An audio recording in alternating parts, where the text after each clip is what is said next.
Hi, hier ist mal wieder Henry. Heute mit dem Minilook XD. Das hatte sich jemand im Chat letztes Mal gewünscht, dass ich den diesmal vorstelle. Der Minilook XD sieht im Prinzip fast aus wie ein Minilook, nur dass er diesmal in dem gleichen Schwarz wie der Prolook daherkommt. Er hat eine Plastikunterseite, die ihn schön leicht macht. Hinten ein Holzpanel, was ihn schön wertig aussehen lässt. Er hat anders als das zweidimensionale Joystick des Minilook nun diesmal einen dreidimensionalen Joystick mit im Prinzip 4 Dimensionen, in denen man dann bestimmte Funktionen drauflegen kann.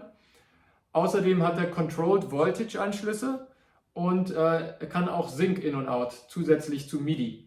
Er ist in Stereo, das heißt man hat einen linken und einen rechten Audioausgang, denn die Effektsektion ist in Stereo, was insbesondere beim Delay eine Rolle spielt. Ja, und wie die einzelnen Funktionen im Grunde funktionieren und wie er aufgebaut ist, das möchten wir uns jetzt mal im Detail anschauen. So, dann wollen wir ihn mal anschalten. Wir werden hier begrüßt und während er lädt, können wir kurz über die einzelnen Sektionen sprechen. Also der Minilook XD ist vom Aufbau her nicht groß anders als der Minilook oder der Monolook aufgebaut.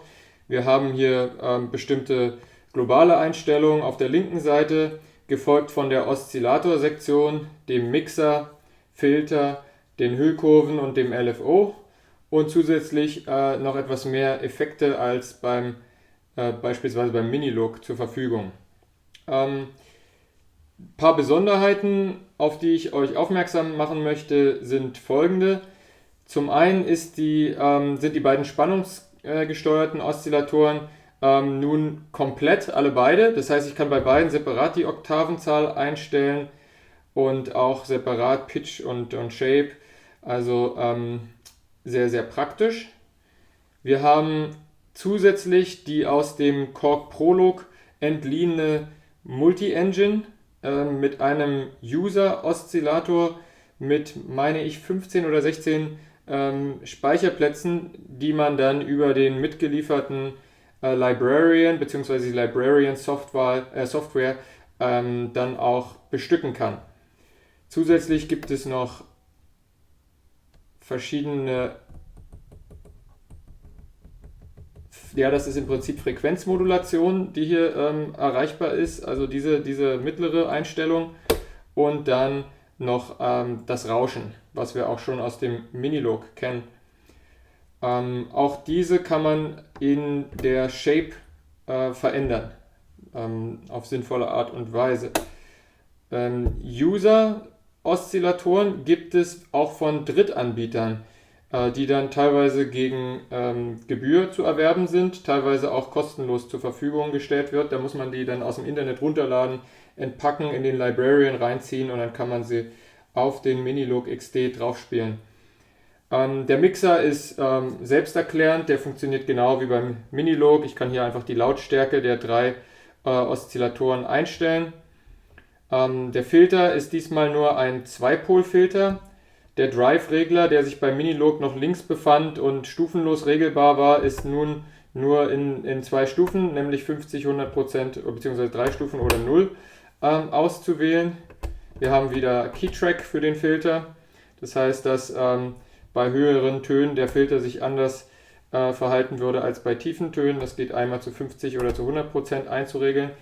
Der 2-Pol-Filter hier ist gut geeignet für Melodien und für Pad-Sounds. Für Bass-Sounds wäre an sich der beim Minilook noch vorhandene die Option des 4-Pol-Filters, die im Minilook vorhanden war, wäre hier schön gewesen. Aber der Minilook XD verfügt nur über ein Filtermodell. Bei den Hüllkurven haben wir eine vollständige ADSR-Kurve für die Amplitude-Hüllkurve.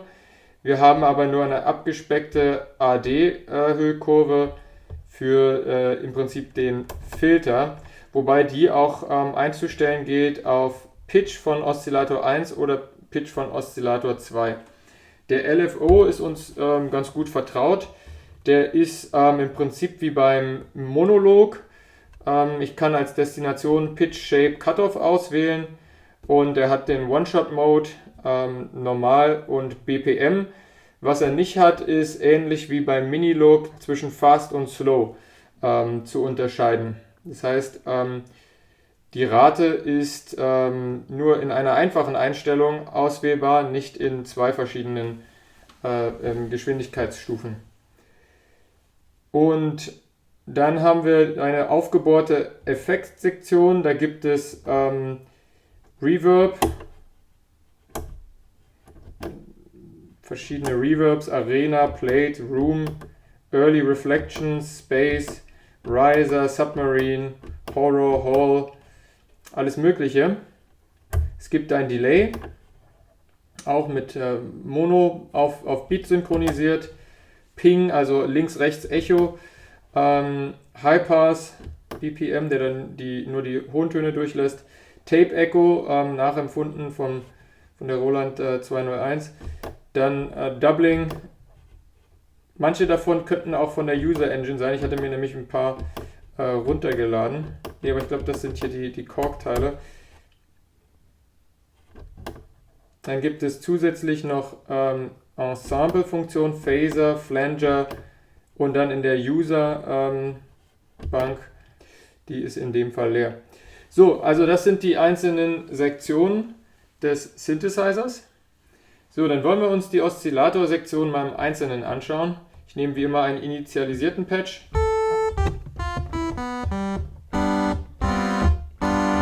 Hier haben wir die Oszillator-Sektion. Der fängt mit der Sägezahnkurve an. Hier hören wir die Triangel. Und wie man hört, sind hier alle drei Kurven auf der gleichen Oktave eingestellt.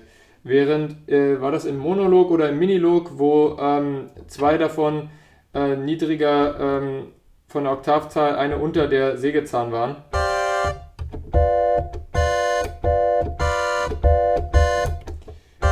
Und ich kann diese im Sound wieder mit dem Shape-Regler deutlich manipulieren und ihr seht das hier im Oszilloskop, wie sich das verändert. Selbiges funktioniert auch bei der Triangel und bei der rechteckigen Welle.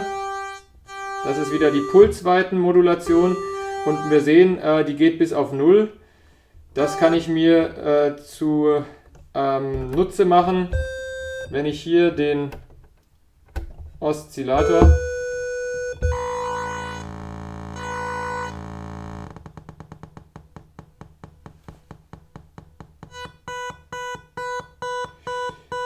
LFO einstellen würde auf volle Intensität mit der Shape als Destination, kann ich so rhythmische, pulsierende Sounds erzeugen, einfach dadurch, dass die Pulsweitenmodulation bis auf 0 geht.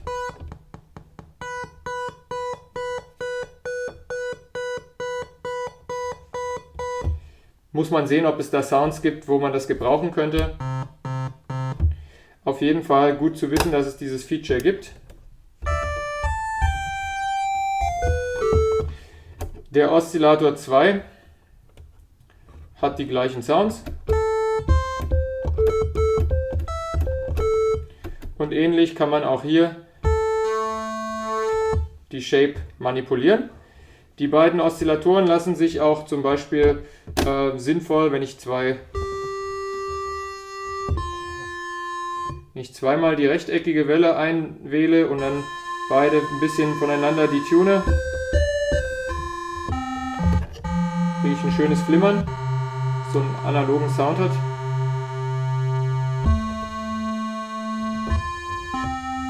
Ich kann aber auch einfach die beiden Oszillatoren in den Oszillator-Sync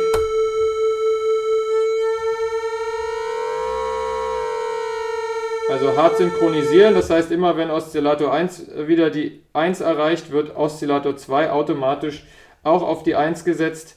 Dadurch lassen sich tolle Effekte erzeugen. Wenn man zum Beispiel den Pitch-Regler bedient. Also es gibt dazu noch eine Ring-Oszillation. Wie man sieht, verändert das die Wellenform.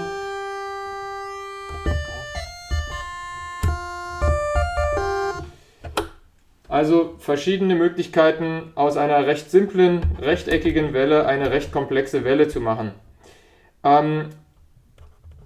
Die beiden sind komplett analog, diese spannungsgesteuerten Oszillatoren. Der dritte Oszillator ist digital.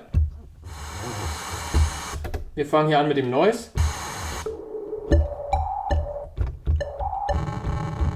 Gibt es verschiedene Typen von Rauschen, die von Werks aus dabei sind. Hier ist die FM-Sektion, die heißt hier VPN. Ich glaube, das steht für variable Pulsmodulation, ist aber im Prinzip das gleiche wie Frequenzmodulation.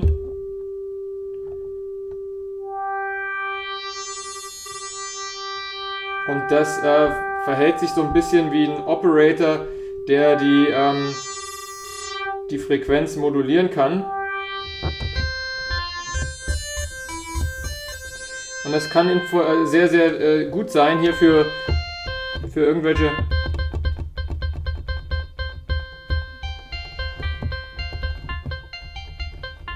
wenn man so irgendwelche E-Piano-Sounds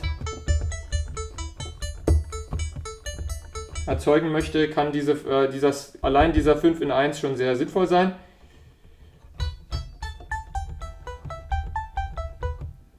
Jetzt sollte ich die mal wieder ein bisschen länger machen.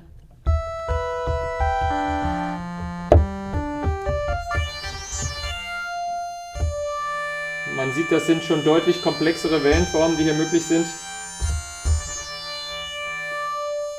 Und jede dieser FM-Engines, die hier mitgeliefert sind, lassen sich für andere Sounds verwenden. Der hier hat also schon was von einem Orgel-Sound.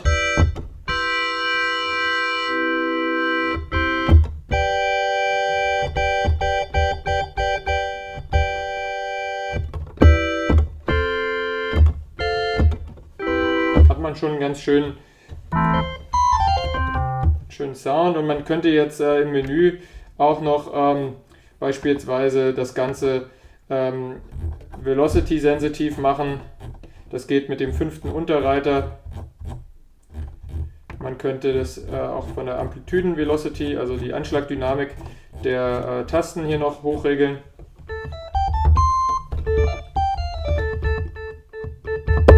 Leichter Tastendruck erzeugt also leisere Töne, doller Tastendruck lautere Töne. Das wären so ein paar. Für das volle Orgel-Feeling würde ich sagen, sind vielleicht die 4 Töne, die der Minilook XD erzeugen kann, in dem Fall etwas zu beschränkt. Er hat also auch in der Multi-Engine eine Art Saw, Square Waves, und die unterscheiden sich von denen einfach dadurch, dass, ich gehe mal hier raus, dass wir das wieder sehen, dass einfach durch den Shape-Regler jetzt komplett der Shape-Regler verhält sich komplett anders als dieser analoge Shape-Regler. Bei dieser Frequenzmodulation, man sieht es ja, in dem Extremfall hat es schon fast einen Triangel-Charakter, obwohl es eigentlich eine Sägezahnwelle sein soll und als wenn noch ein Rauschen drauf läge. Sehr, sehr abstrakte Töne. Wir hören das jetzt derzeit nur mit sehr hohen Oktaven. So ein Sound kann natürlich auch für Bässe sehr geeignet sein. Und ebenso dann bei den beiden Square Waves gibt es da sehr, sehr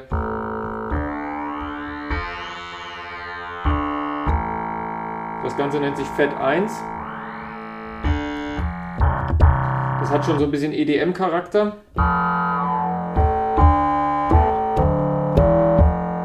Könnte man sich zum Beispiel gut vorstellen, dass man das unter 2 Sawtooth-Waves legt, die leicht voneinander detuned sind, um den Sound so ein bisschen, wie der Name hier schon sagt, aufzufetten. Das ist für flötenartige Geräusche gut.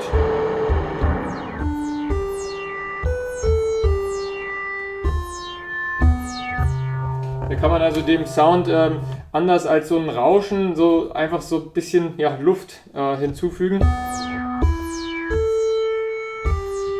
Es hat schon Parallelen eigentlich zum Noise, aber es hat schon was Angehauchtes. Also würde sich für flötenartige Töne dann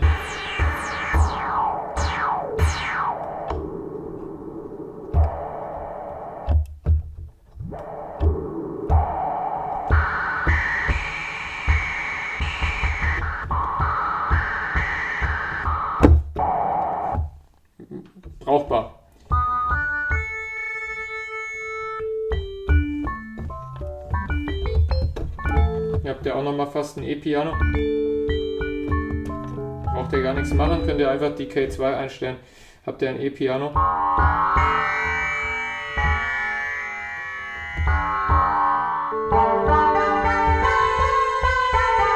So, und das war's schon auch erstmal mit dieser VPN-Engine.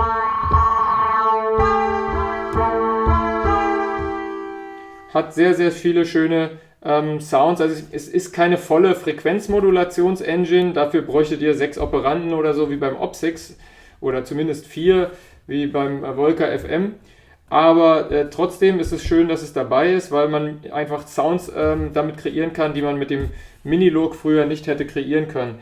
Die User Engine ist, wie gesagt, sicherlich am vielseitigsten. Die mitgelieferte der mitgelieferte Oszillator heißt Waves. Er hat jetzt ein bisschen klanglich, wie man hört, so ein bisschen Überlappung mit der Frequenzmodulation.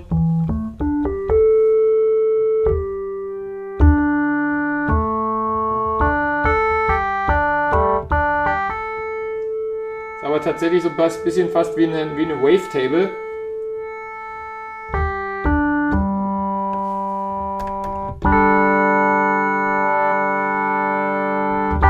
Vergessen, man kann dieses Shape modulieren.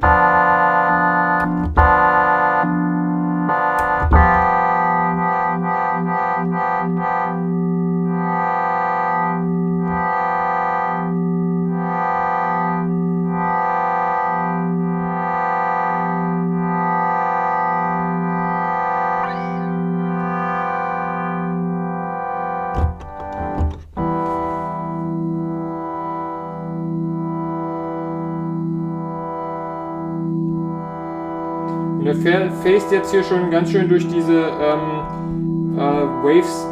Wavetable im Prinzip durch.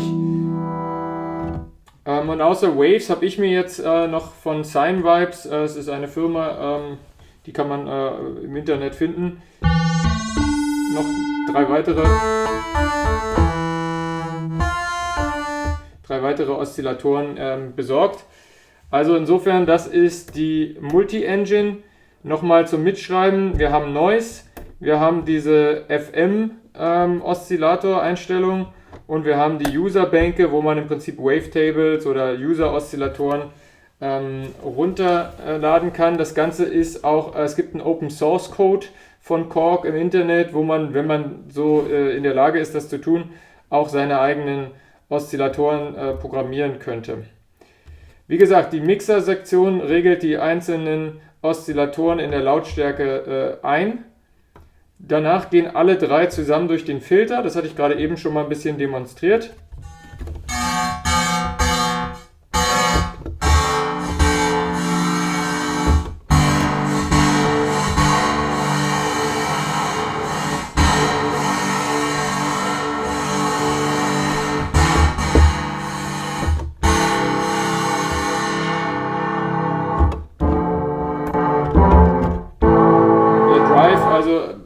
Fährt noch ein bisschen mehr Schmutz in den Filter rein.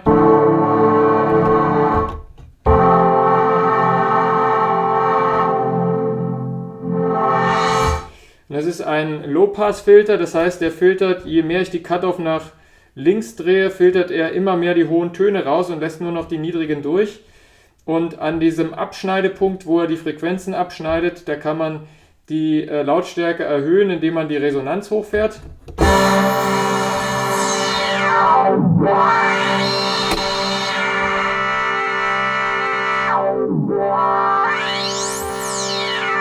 Den kann man schon schön singen lassen.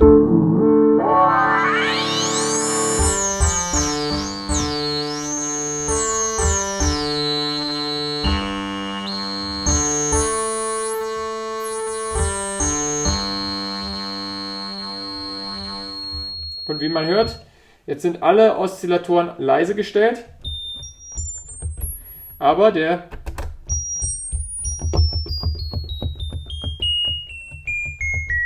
Synthesizer ist trotzdem noch zu hören. Warum? Weil das ein selbst oszillierender Filter ist, bei voller Resonanz. Und auch wenn ich die Resonanz ein bisschen runterregle.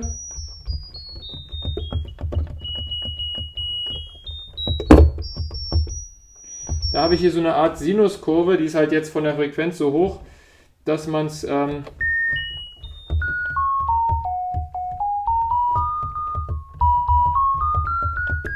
hätte man noch einen zusätzlichen Sound. Auch hier könnte ich noch Release einstellen.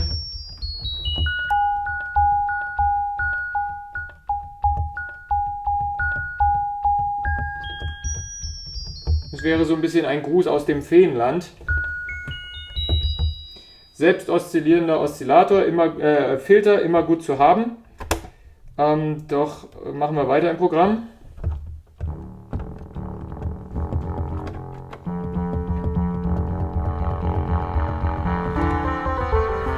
Wir haben hier die Amplituden-Hüllkurve oder Envelope Generator.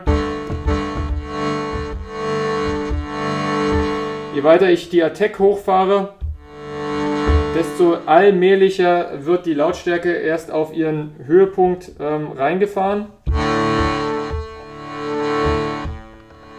Das ist im Prinzip wie ein Drehregler in Millisekunden, der den Zeitpunkt verzögert. Das gleiche ist der Decay, ab wann der vom Spitzenwert wieder abfällt.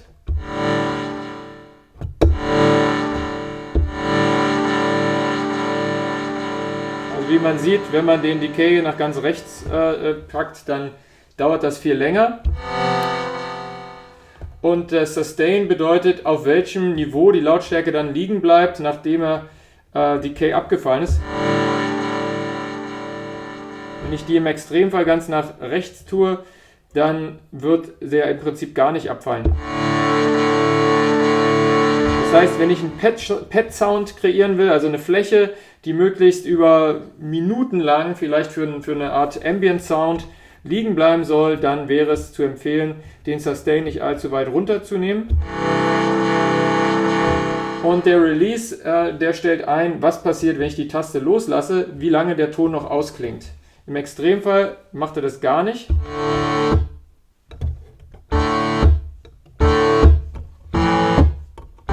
Und im Extremfall macht er das ganz lang. Aber wahrscheinlich ist die Wahrheit irgendwo dazwischen. So, das ist also der Amplituden-Envelope Generator oder die Hüllkurve für die Amplitude. Und dann für den Filter beziehungsweise für den Pitch gibt es eine zweite.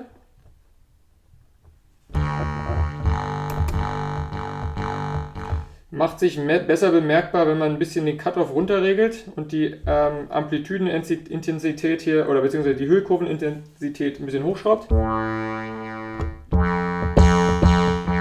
Ohne jegliche Attack ist der Filter sofort an seinem jetzigen Wert. Und je nachdem, wie sehr ich den Decay einstelle, fällt er dann entweder schnell ab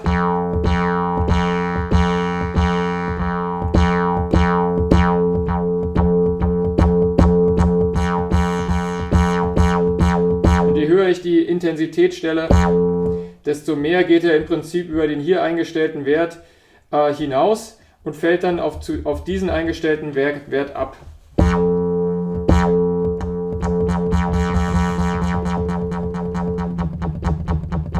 Wie man sieht, kann man hier einen, wie man so schön sagt, snappy, also so einen schnappenden Sound hinbekommen. Kann sehr gut sein für bestimmte Bass-Sounds.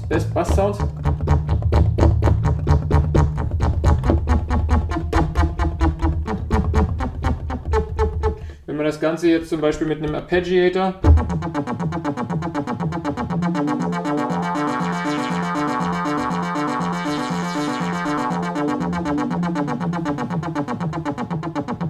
ist man doch eigentlich schon in einem sehr interessanten Territorium. Und gleich andersrum, je höher ich die Attack einstelle,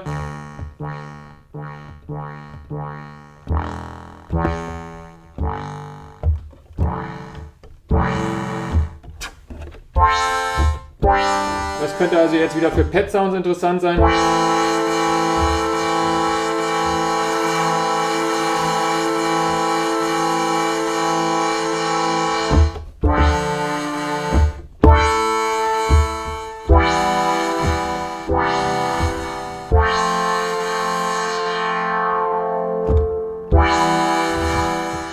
häufig man jetzt diese Pitch-Destination verwendet, das liegt ganz an einem selbst. Ich kann es mal demonstrieren.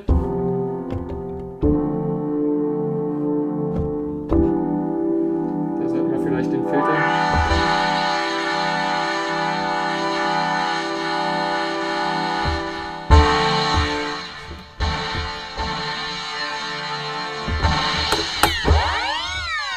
Wenn wir jetzt mal das Sync ausmachen, hört man das. Das heißt, jetzt hört man derzeit nur Oszillator 2 und wir haben auch noch als Destination dieser Hüllkurve Oszillator 2 Pitch in voller Intensität ausgewählt. So. Also das kann man natürlich für irgend so einen THX-Soundeffekt verwenden. Aber letzten Endes ist es interessanter, wenn man das in Verbindung mit dem Oszillator-Sync verwendet, weil man dann diesen Sync-Effekt bekommt. Und die Tonhöhe trotzdem noch die ist, die man hier gerade spielt. Ich rege jetzt mal wieder Oszillator 1 ein.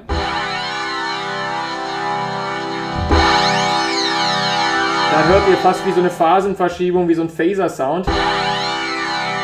Das kommt von der Oszillator-Synchronisation. Und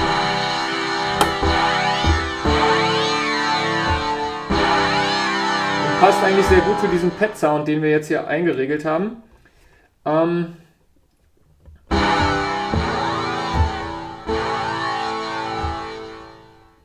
Ich denke mal, es ist jetzt selbsterklärend, was Pitch 1 macht. Nur mit dem Unterschied, dass Pitch 2 sich dann hart sinkt mit Oszillator 1, während andersrum eben nicht. Von daher kriegen wir jetzt hier trotzdem noch den Sound. Und das klingt jetzt nicht so musikalisch. Von daher wäre es eigentlich sinnvoll, Pitch 1 in nicht so einer großen Intensität zu verwenden.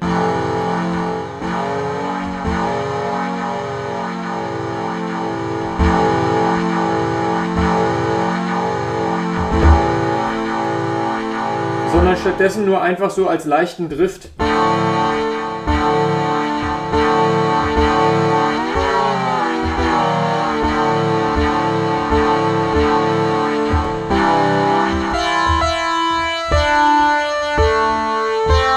Jetzt findet der erste Oszillator so allmählich dann in den richtigen Sound rein. Wenn man das nur ganz mit einer geringen Intensität macht, klingt das sehr musikalisch.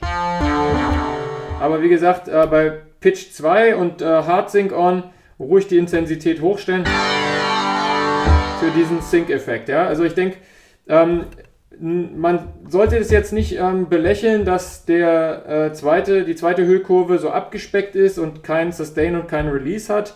Man kann dennoch sehr viel damit machen. Und zu guter Letzt, wir hatten es vorhin schon mal ein bisschen benutzt, als wir den Shape-Regler hier moduliert hatten von Oszillator, war es 1 oder 2. In jedem Fall, wir haben hier den LFO, der kann wie immer, auch wie schon beim Monolog und beim Minilog, 3 Ziele ansteuern, nämlich Pitch, Shape und Cutoff.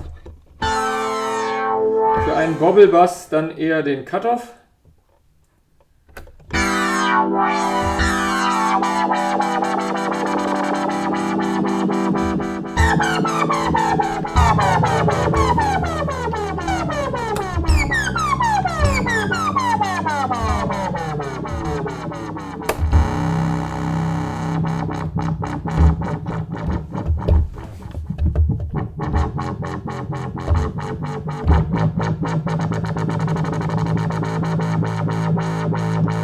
So, man könnte jetzt im Menü die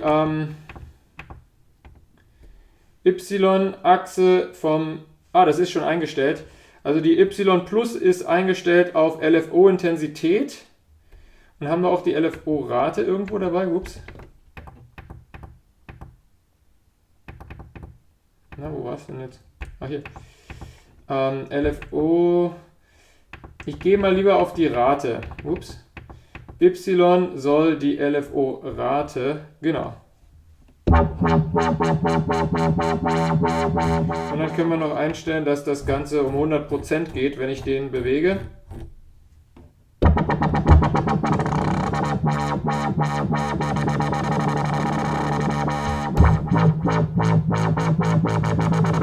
Jetzt kann ich also mit dem Joystick hier die Intensität oder beziehungsweise die Geschwindigkeit des LFO, und das ist beatsynchron, das heißt, es würde immer im Takt laufen,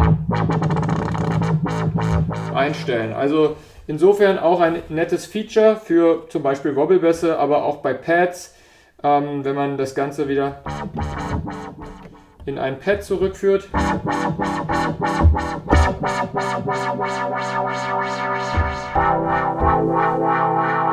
hat so einen Wow-Effekt.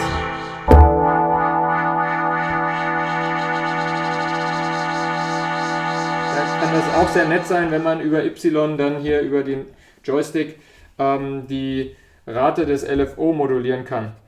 Und das ist im Prinzip auch schon der Hauptklangerzeugungsteil des Gerätes. Den Temporegler muss ich glaube ich nicht erklären. Man kann also, wenn man zum Beispiel beat-synchronisierte Sounds hat, wie wir jetzt gerade hatten beim LFO, dann hat das Tempo natürlich auch eine Auswirkung darauf, was für eine Beatzahl dann synchronisiert wird. Master Volume, Master Oktave, ich denke, das ist alles selbsterklärend. Die Effektsektion hatten wir vorhin schon mal kurz angesprochen. Also es gibt hier einen Hall-Effekt, ein Delay und dann noch User-Effekte, beziehungsweise auch das Ensemble, den Phaser.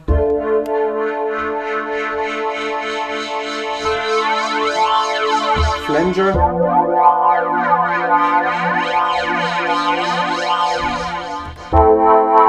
Und ich denke mal, dass das dann auch ein Thema ist für die Klanggestaltung. Also das heißt, wir werden nochmal ein zweites Video machen, dediziert zur Klanggestaltung. Dann können wir diese Features im Detail noch ein bisschen näher erkunden. Kurz was zum Menü. Ich hatte jetzt schon ein paar Menüunterpunkte vorgestellt. Das heißt, man kann hier einmal das Verhalten dieses Joysticks einstellen. Man kann, der hat zwei CV-Inputs. Das heißt, man könnte auch externe LFOs ranstecken und dann gucken, was die denn modulieren. Das heißt, wem der eine LFO nicht reicht, der kann auch externe LFOs verwenden oder auch andere CV-Signale, also je nachdem, wonach euch der Sinn ist. Und man kann hier auch einstellen, wie sich dann der Port verhalten soll und was moduliert werden soll. Da sind so ziemlich alle Dinge, die man hier auf dem Panel sieht, sind auch anwählbar. Wie viel Intensität er das modulieren soll und jeweils für diese beiden Eingänge, die hier sind. Bei 3 kann man Mikrotuning machen. Das ist ein Feature, was FX Twin, der ja ein bisschen Korg auch beraten hatte, beim Monolog gefordert hatte und jetzt auch in den Minilogue XD Eingang gefunden hat. Hier ist jetzt das gleichmäßig temperierte, wie beim Klavier, praktisch die Tastatur eingestellt, aber man kann das auch umstellen in verschiedene andere Tastaturtypen und man sieht, hier sind auch von FX Twin verschiedene Mikrotuning-Einstellungen dabei. Da verhält sich die Tastatur also ganz anders, als man erwarten würde. Dann die Frage, ob der LFO alle Oszillatoren modulieren soll oder eben nicht. Man könnte einstellen, dass er nur 1 und 2, die beiden analogen, oder nur 2 oder nur den Multi-Oszillator. Also da gibt es verschiedene Einstellungsmöglichkeiten zum Verhalten des LFO. Ob der LFO synchron laufen soll, egal welchen Taste ich drücke, oder ob, selbst wenn ich zeitlich versetze, den LFO drücke, dass dann ein neuer Zyklus bei jedem Tastendruck anfängt. Das kann ein bisschen chaotisch klingen, kann aber auch musikalisch sinnvoll sein. Voice-Synchronisation ebenfalls möglich. Hier waren wir vorhin schon drin, die Anschlagdynamik sowohl für die Hüllkurvenintensität, demnach also dann für den Cutoff, dann die Lautstärke. Und der Minilogue XD kann auch Aftertouch-Signale bekommen, beispielsweise wenn man einen Arturia Keystep oder Keystep Pro anschließt. Der hat ja Aftertouch, dann kann man dem auch zusätzlich eine Modulation über Aftertouch einstellen. In dem Fall wäre es jetzt die LFO-Intensität, aber ich kann auch einfach den Cutoff nehmen oder irgendeinen anderen Parameter, den man hier auch auf dem Panel findet. Hier kann man einstellen, in welcher Oktave der Multi-Oszillator, denn wie ihr seht, durch dieses Display hier fehlt der Platz für diese Oktaveneinstellung. Die ist aber ins Display verschwunden und ist aber da, das heißt, man kann das auch machen. Man kann einstellen, ob der Multi in den Filter mit reinläuft oder nicht. Moment mal. Man kann einstellen, dass er an dem Filter vorbeiläuft. Das könnte interessant sein, wenn man hier sowieso schon die Shape, zum Beispiel eine Shape-Modulation nur auf Oszillator 3 auf den Multi-Oszillator eingestellt hat, die so schön klingt, dass sie nicht noch durch den Filter sozusagen Frequenzen gestohlen werden sollen, während für die analogen vielleicht der Filter gerade gut sind. Also da kann es interessant sein, sich zu überlegen, ob man so ein Routing verwenden möchte. Ob Legato oder nicht Legato, Portamento-Modus an oder off. Hier konnte ich ja das Portamento einstellen. Der war an, das heißt, ich könnte ihn aber da auch hard off stellen. Ob Portamento irgendwie auf die Beat-Zahlen noch synchronisiert sein soll. Und dann, angenommen, ich habe einen Patch eingestellt, wo der Filter sehr aktiv ist und dann die Gesamtlautstärke zu leise ist, kann ich hier von meinem Patch noch die Lautstärke einzeln anheben. Auch ein sehr schönes Feature, dass ich praktisch, wenn ich mehrere Patches erstellt habe, dann kann ich die so ein bisschen lautstärkemäßig angleichen. Gerade bei einem Bandauftritt will ich ja nicht, dass ich irgendwie einen anderen Patch einwähle und auf einmal die Lautstärke komplett nicht mehr zusammenpasst mit dem, was vorher lief. Hier lassen sich für die Multi-Engine noch weitere Einstellungen durchführen, was für ein Noise zu hören ist, was ein Resonator-Typ ausgewählt sein soll, ob da auch nochmal ein Envelope Generator Amount zugeschaltet werden soll oder nicht, wie viel Attack, wie viel LFO, das kann ich alles nochmal einzeln einstellen für die Multi-Engine, die LFO-Rate. Also da sind in diesem Menü nochmal ein paar Features drin, die dann auch die Multi-Engine noch weiter aufbohren. Und hier hinten ist bloß noch Patch-Benennung, Patch löschen oder alles über MIDI mal dumpen. Das ist mehr oder weniger das Menü. Globale Editor, das ist wirklich analog zum Minilog und Monolog. Das heißt, hier kann ich transponieren, Master Tuning einstellen, ein Metronom zuschalten. Ich kann die Polarität des eingestellten Pedals, also weil verschiedene Hersteller haben verschiedene Polaritäten. Ich kann den also auch mit einem Roland-Pedal verwenden, indem ich dann hier umstelle auf positiv. Local Switch On, wenn ich das ausstelle, dann hat die Tastatur keine Bewandtnis mehr, sondern kann ich den extern steuern. Kann ich also auch nicht umsonst aus Versehen da rankommen. Wie die Anschlagdynamik sich verhalten soll. Also da gibt es ja auch das Menü, das Manual dafür, also die Bedienungsanleitung.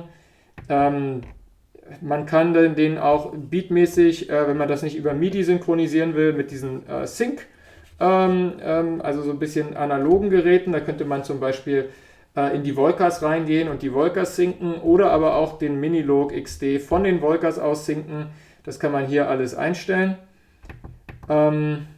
Hier ist dann die MIDI-Route. Das ist wichtig, wenn man den an den PC anschließen will, dass man hier USB auswählt, beziehungsweise wenn man einen MIDI-Hub hat, welches per USB am PC ist, aber man dann mit MIDI in das MIDI-Hub geht, dann würde ich hier natürlich USB-Route auf MIDI und USB einstellen. MIDI-Kanal, die Clock Source, ob die über USB kommt, über MIDI oder allein die interne Clock, ob er MIDI-Signale überhaupt empfangen soll, ob man ihn mit einem zweiten Minilog XD Polychain möchte. Hier kann man nochmal einstellen, ob man per MIDI auch noch Programmveränderungen, Signale bekommen will. Dann kann man die Patches sozusagen auch vom PC aus verändern. Ob man MIDI, CC, also das sind dann Modulationen dieser einzelnen Parameter, ob man das überhaupt empfangen möchte oder ob man das lieber muten will. Und so weiter und so fort. TX steht für Transmit, ob also er auch Program Change Nachrichten rausschicken soll. Das könnte sinnvoll sein, wenn man zum Beispiel einen Minilog mit einem Minilog XD zusammenstellt und dann möchte man irgendwie den Minilog von hier steuern. Also kann das sinnvoll sein, dass man das aktiviert. Im Standard ist es off. Na, das gleiche mit den CCs, also wenn ich den als Controller verwenden will und ich will, dass der Cutoff hier einen anderen, vorzugsweise Korg, weil dieser MIDI-CC dann höchstwahrscheinlich identisch ist, weil Korg eigentlich meistens seine eigenen gleichen CC-Kanäle verwendet, könnte ich den also dann auch als Controller verwenden. Das gleiche für das Pitch-Wheel, beziehungsweise den Joystick. Ja, hier gibt es noch verschiedene Skalen, User-Skalen, die kann man im Librarian reinladen, User-Oktaven. Hier kann man das Ganze dann auch überschreiben oder löschen. Tja, und das war's auch schon mit dem Minilog XD. Ich hoffe, ihr konntet euch einen ersten Überblick in seine Funktionsweise verschaffen. Es wird ein weiteres Video folgen zum Sounddesign mit dem Minilog XD und auch zum Sequencer. Wenn ihr ansonsten noch Fragen habt, dann hinterlasst sie mir bitte in der Chat-Funktion. Ich freue mich über jeden Daumen und auch über jeden, der sich bei mir einträgt, um meine Videos häufiger zu bekommen. Ich wünsche euch was, macht schön Musik, bis die Tage!